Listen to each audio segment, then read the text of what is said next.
నమః శివాయ. ఓం నమో నారాయణాయ. నరదృష్టి కర్మ నివారణ, సంచిత కర్మ, ప్రారబ్ధ కర్మ, ఆగమిక కర్మ, దగ్ధ నివారణ, తులాభార కాలభైరవాయ నమో నమః. అందరికీ జంధ్యాల పండుగ శుభాకాంక్షలు, రాఖీ పూర్ణిమ శుభాకాంక్షలు, రక్షాబంధన్ శుభాకాంక్షలు. అట్లనే కృష్ణ పరమాత్ముని కృష్ణాష్టమి జయంతి పండుగ శుభాకాంక్షలు. 16/8/2024 నుండి 31/8/2024 వరకు పుట్టినటువంటి వారందరికీ కూడా ముందస్తుగా జన్మదిన శుభాకాంక్షలు. గతంలో వివాహం చేసుకున్న వారికి వివాహ వార్షికోత్సవ శుభాకాంక్షలు. ద్వాదశ రాశుల్లో గ్రహ గమనాల్ని ఒకసారి పరిశీలన చేద్దాం. వృషభ రాశిలో కుజ భగవానుడు మరియు గురు సంచార స్థితి. 12 సంవత్సరముల తర్వాత వృషభ రాశిలో గురుమంగళ యోగంతో సంచార స్థితి ఉండడం. సింహరాశిలో 12 సంవత్సరాల తర్వాత రవి స్వక్షేత్రకంగా ఉంటూ బుధ శుక్ర కలయిక త్రిగ్రహ కూటమి సంచార స్థితి. కన్యరాశిలో కేతు సంచార స్థితి. కుంభరాశిలో 30 సంవత్సరముల తర్వాత శని భగవానుడు వక్రగమన సంచార స్థితి. మీనరాశిలో రాహు సంచార స్థితితో ద్వాదశ రాశుల్లో గ్రహ గమనాలు ఈ విధంగా ఉన్నాయి. కుంభరాశి వారికి 12 సంవత్సరాల తర్వాత వృషభ రాశిలో గురువు మరియు కుజుడు సంచారం చేయడం వల్ల గురుమంగళ యోగం జరిగినప్పుడు ఎలాంటి విధులను పాటించాలో ఈ వీడియోలో సవివరంగా సంపూర్ణంగా తెలుసుకుందాం. కుంభరాశిలో ఏ నక్షత్రాలు వస్తాయనగా ధనిష్టా నక్షత్రంలోని 3వ పాదం, 4వ పాదం, శతభిష నక్షత్రంలోని 4 పాదాలు, పూర్వాభాద్ర నక్షత్రంలోని 1, 2, 3 పాదములు కలిపితే కుంభరాశి అవడం జరుగుతుంది. చాలామందికి పుట్టినటువంటి కాల సమయంలో డేటా ఆఫ్ బర్త్లో లేనటువంటి కారణం వలన పేరు యొక్క మొదటి అక్షరాన్ని అనుసరిస్తూ రాశిని తెలుసుకునే ప్రయత్నం చేద్దాం. గు, గే, గో, సా, సి, సు, సే, సో, ద అక్షరాల వారధుడు కుంభరాశి జాతకులే. కుంభరాశి యొక్క అధిపతి శని భగవానుడు. వీరికి 30 సంవత్సరముల తర్వాత శని భగవానుడు కుంభరాశిలో వక్రగమన తిరోగమన సంచార స్థితి ఉండడం. విశేషంగా వీరికి 2వ స్థానంలో రాహు సంచారం చేయడం వలన అనవసరమైన ఖర్చులు పెరగడం, ఆర్థిక ఇబ్బందులు పొంచి ఉండడం, అన్నదమ్ముళ్ళని, అక్కాచెల్లెలని, బంధువులని, మిత్రులని, స్నేహితులని అందరూ కూడా బంధుత్వపు యొక్క ముసుగులు అడ్డుపెట్టుకొని మిమ్మల్ని మాట సహాయం చేయమని, ఆర్థిక సహాయం చేయమని, చేసిన తర్వాత నువ్వెవరో నేనెవరో అన్నట్టు ఉండడం, పోలీస్ స్టేషన్లు, గొడవలు, అనవసరమైన ఖర్చులు, దీనివల్ల అనారోగ్య పరిస్థితి, దీర్ఘకాలిక వ్యాధులు వచ్చే పరిస్థితి చాలా అధికంగా ఉంటుందని చెప్పి గమనించగలగాలి. కనుక వీలైనంత వరకు మౌనం, ధ్యానం, ఆధ్యాత్మికత, ప్రశాంతమైన వాతావరణంగా మీరు ఏర్పరచుకోగలిగితే మీకన్నా అదృష్టవంతుడు ఎవరు లేరని చెప్పి గమనించాలి. అందుకే జరిగేది జరక మానదు, ఆగేది ఆక మానదు. రెండిటిపైన మీకు ప్రేమానురాగం కానీ రాగద్వేషం 2 ఉండకుండా సమస్థితితో ఆలోచించండి. సక్రమమైన తిండి, నిద్ర, ఆరోగ్యం కుంభరాశి వారి సొంతమయ్యే పరిస్థితి ఉంటుంది. అర్ధాష్టమ కుజుడు కుజదోషం, అర్ధాష్టమ గురుదోషం. అందుకే 12 సంవత్సరాల తర్వాత వృషభ రాశిలో గురువు మరియు మంగళుడు గురుమంగళ యోగం సంచారం చేయనప్పుడు ఇప్పుడు మీకు ఎన్ని రకాలుగా ఇబ్బందులు ఉన్నా, ఎన్ని రకాలుగా ఐశ్వర్యం ఉన్నా మిమ్మల్ని కాపాడేటువంటిది మీ మనోధైర్యం, మీ ఆధ్యాత్మిక చింతన, మీరు చేసిన దానము, మీరు చేసిన ధర్మము, మీరు చేసిన పూజనే ఇలాంటి క్రిటికల్ సిచ్యువేషన్లో మిమ్మల్ని ఆ ధైర్యము, మంచితనము, ఆధ్యాత్మికత మీ యొక్క విజయానికి తొలిమెట్టు అవుతుందని చెప్పి గమనించాలి. ఏడాది తర్వాత రవి భగవానుడు సింహరాశిలో రవి స్వక్షేత్రకంగా ఉంటూ బుధుడితో కలిసి ఉండడం, అక్కడే శుక్రుడు కలిసి ఉండడం, మీరు భూ వ్యాపారస్తులు, రియల్ ఎస్టేట్ వ్యాపార రంగంలో, నీటి వ్యాపారాలు, రాజకీయాలు, సేవారంగ కార్యక్రమాలు అన్నింటా విజయం మీ సొంతం కాబోతుందని చెప్పి గమనించాలి. అష్టమంలో కేతు, అప్పుడే ఆనందం, అప్పుడే విచారం, అప్పుడే కొత్త ఆలోచన, అప్పుడే కలబోసుకునే ప్రయత్నం చేయొద్దు. ఎందుకనగా బాధలు అంటే మీకేం కొత్త కాదు. అయితే మన పెద్దలు చెప్తుంటారు, మహమ్మద్ బిన్ పుచ్తుక్లకు అనేక మందితో యుద్ధం చేశారని చెప్తూ ఉంటారు. ఆయన ఎవరిపైన యుద్ధం చేశాడో చరిత్రలో లేదు, కానీ యుద్ధం అంటే ఆయనకు కొత్త కాదు. అలాగా కుంభరాశి వారికి కష్టాలంటే కొత్త కావు. మీ మనోధైర్యమే మీ విజయంగా భావించండి.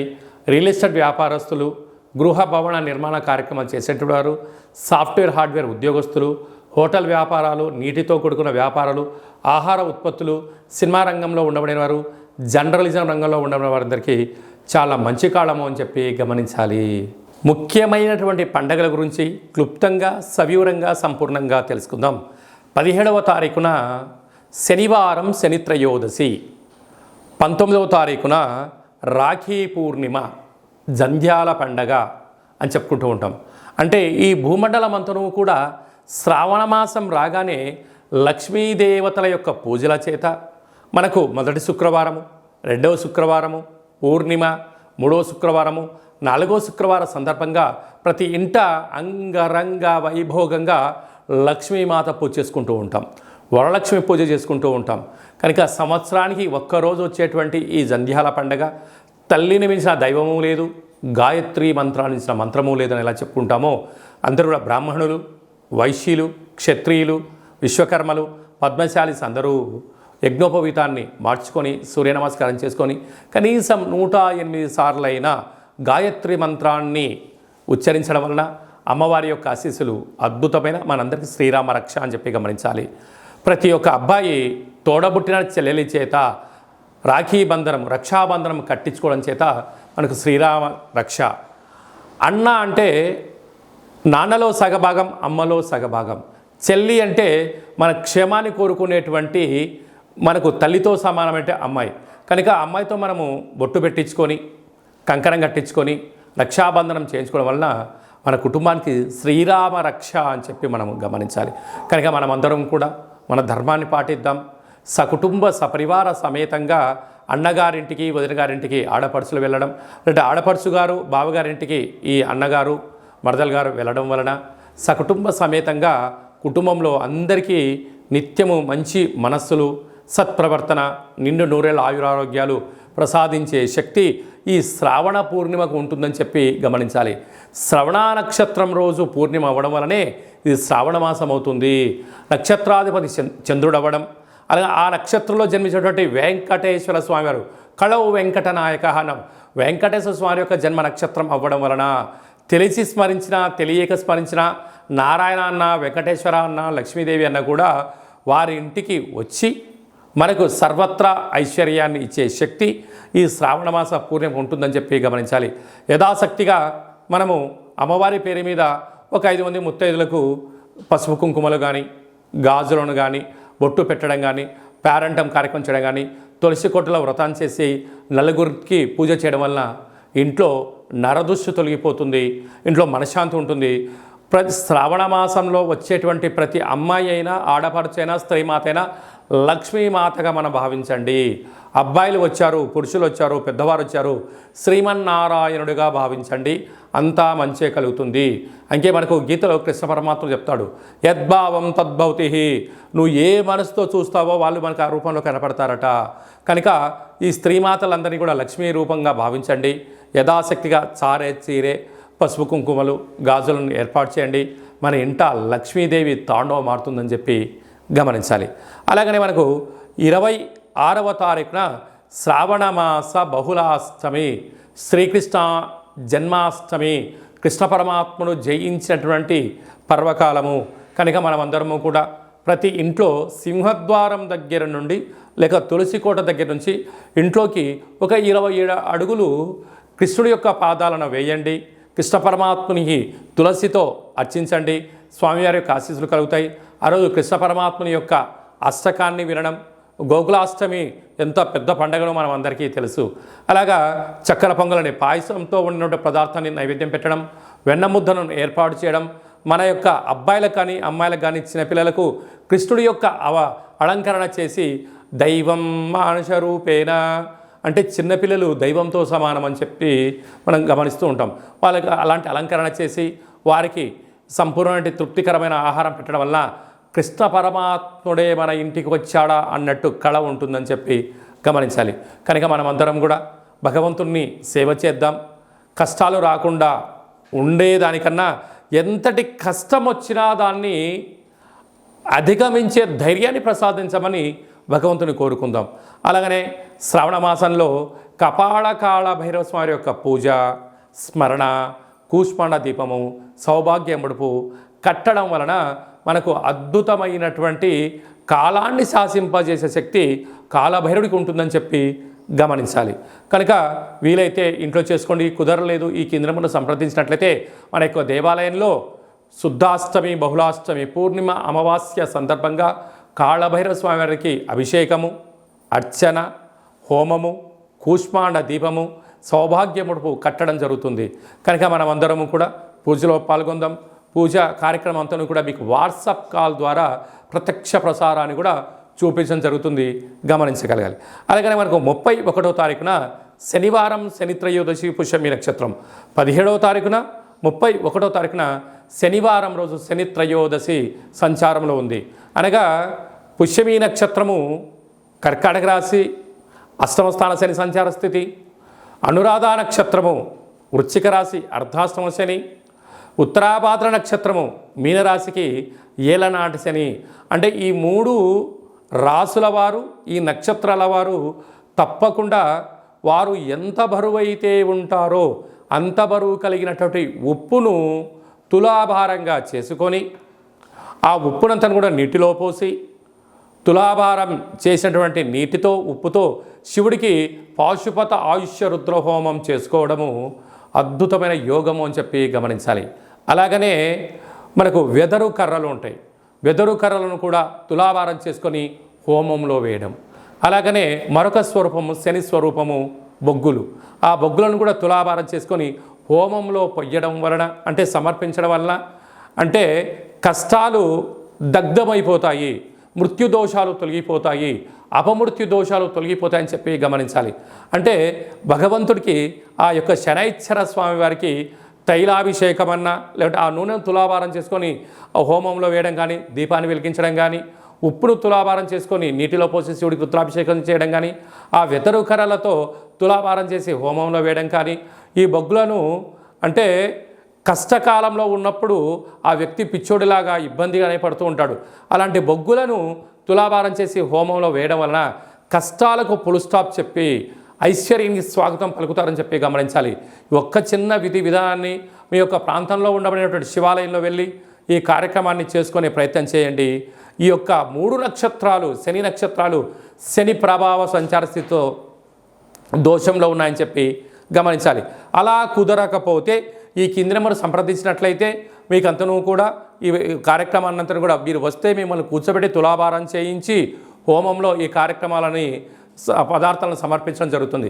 రాలేనటువంటి వారికి వాట్సాప్ కాల్, వీడియో కాల్ ద్వారా తులాభారం చేయించి హోమం చేయించడం జరుగుతుంది. కనుక ఆసక్తి గల వారందరూ కూడా ఈ శనిని భగవంతుని యొక్క కృపా కటాక్ష వీక్షణ పొందడం కోసం ఒక చిరు ప్రయత్నంగా భావించండి.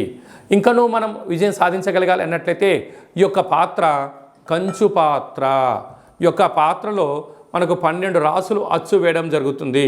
కనుక ఈ యొక్క పాత్రను ప్రతిరోజు మనం ఇంట్లో పూజా మందిరంలో పెట్టుకొని పూజ చేసిన తదనంతరము ఇలా ఒకసారి శబ్దం చేసినట్లయితే ఓం అనేటువంటి ఓంకార శబ్దం రావడం జరుగుతుంటుంది. ఈ యొక్క శబ్దాన్ని ఒకసారి చూడండి.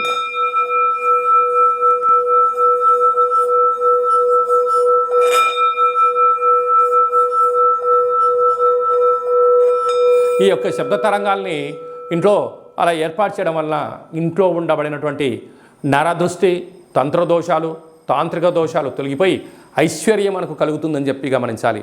ఈ కాళభైరవ అక్షయ పాత్రతో పాటి మనకు కాళభైరవ స్వామి యొక్క పిరమిడు, డాలరు, కంకణము, కాళభైరవ హోమము ప్రత్యక్ష ప్రసారంగా మీకు వీడియో కాల్లో చూపించి ఇవ్వడం జరుగుతుంది. అలాగనే 27 రకాల వస్తువులతో దిష్టి తీయించడం కూడా జరుగుతుంది. కనుక ఆసక్తి గలవారు ఈ కింద నెంబర్ సంప్రదించి అక్షయ పాత్రను సొంతం చేసుకోగలరు. మీ వ్యక్తిగత జాతకం తెలుసుకోవాలనుకుంటున్నారా? మీ పేరు, పుట్టినటువంటి కాల సమయంలో తేదీ, నెల, సంవత్సరం, సమయం రాసి మీరు వాట్సాప్లో పంపించగలిగినట్లయితే 100 సంవత్సరాల జాతకాన్ని సంపూర్ణంగా సవివరంగా అచ్చ తెలుగులో రాసి పంపించడం జరుగుతుంది. మీరు పుట్టినప్పుడు గ్రహ గమనాలు ఎలా ఉన్నాయి, ప్రస్తుత కాలమాన ప్రకారంగా ఎలా ఉంటున్నాయి, భవిష్యత్తులో ఎలా ఉండబోతున్నాయో సవివరంగా కూడా మీకు తెలియజేయడం జరుగుతుంది. అలాగనే చాలామందికి డేటా బర్త్లు లేనటువంటి వారికి మీ పేరు యొక్క మొదటి అక్షరాన్ని అనుసరిస్తూ ఆ రాశిని తెలియచేస్తూ రాశికి ఉండబడిన గ్రహ గమనాలను తెలియచేస్తూ కాళభైరవ ఉపాసన చేత రమణ శాస్త్రం ద్వారా భూత భవిష్యత్ వర్తమానాన్ని తెలియజేయడం జరుగుతుంది. కనుక ఆసక్తి గలవారు ఈ కింది నెంబర్ని వాట్సాప్ కాల్ ద్వారా కానీ ఆన్లైన్ ద్వారా కానీ ప్రత్యక్ష ప్రసారంగా కానీ సంప్రదించి జ్యోతిష్య వివరాలు తెలుసుకొని జాతకంలో ఉండబడినటువంటి యోగాలను తెలుసుకొని ఆటంకాలను తొలగించుకొని జీవితంలో అద్భుతమైన బంగారు భవిష్యత్తుకు అందరికీ ప్రసాదించాలని మనసారా కోరుకుంటూ ఆశీర్వచనం. అలాగనే మీ అబ్బాయికి కానీ అమ్మాయికి కానీ ఎంత ప్రయత్నం చేసినా వివాహం అవ్వడం లేదా, జాతకంలో ఎలాంటి యోగాలు ఉన్నాయి, జాతకంలో ఎలాంటి ఇబ్బందులు ఉన్నాయో తెలుసుకుందాం. వచ్చేటువంటి జాతకానికి మన అబ్బాయికి మన అమ్మాయి జాతకంలో వారిద్దరి కలిపిన గణాలు గుణాలు పాదాలు ఎలా ఉంటున్నాయో సవివరంగా తెలియచేస్తూ వివాహ తదనంతరం వారికి ఎన్ని యోగాలు ఉన్నాయి, ఎలాంటి సంతాన యోగం ఉంది, ఎలాంటి వ్యాపార యోగాలు ఉన్నాయి కూడా మనం ముందుగానే తెలుసుకునే ప్రయత్నం చేద్దాం. గతంలో వివాహమైన దంపతులు తరచుగా గొడవ పడుతున్నారా? ఎంత చెప్పినా తల్లిదండ్రులు చెప్పినా పిల్లలు వినే పరిస్థితి లేదా? ఏకో నారాయణ అనే పరిస్థితి ఉంటుందా? కనుక భార్యాభర్తలు ఎందుకు అలా అనుకుంటున్నారు? జాతకంలో దోషమా, గ్రహ సంచార స్థితిలో అనుకూలం లేకపోవడమా ఉంటుంది. కనుక వారిద్దరి యొక్క పేర్లను గోత్రనామాలను వారి యొక్క జాతకాలు పంపించినట్లయితే చూసి వాళ్ళిద్దరూ పార్వతీ పరమేశ్వరులు ఎలా కలిసి ఉంటున్నారో అలా కలిసి ఉండే ఆధ్యాత్మికమైన సలహా సూచన ఇవ్వడం జరుగుతుంది. కనుక మనం అందరం కూడా కష్టాలను తొలగించుకుందాం, ఐశ్వర్యానికి స్వాగతం పలుకుదాం. అందరికీ మరొక్కసారి కాళభైరవ స్వామి యొక్క ఆశీస్సులు, శుభాకాంక్షలు. అందరికీ శుభం, జయం, లాభం జరగాలని కోరుకుంటూ ఆశీర్వచనం.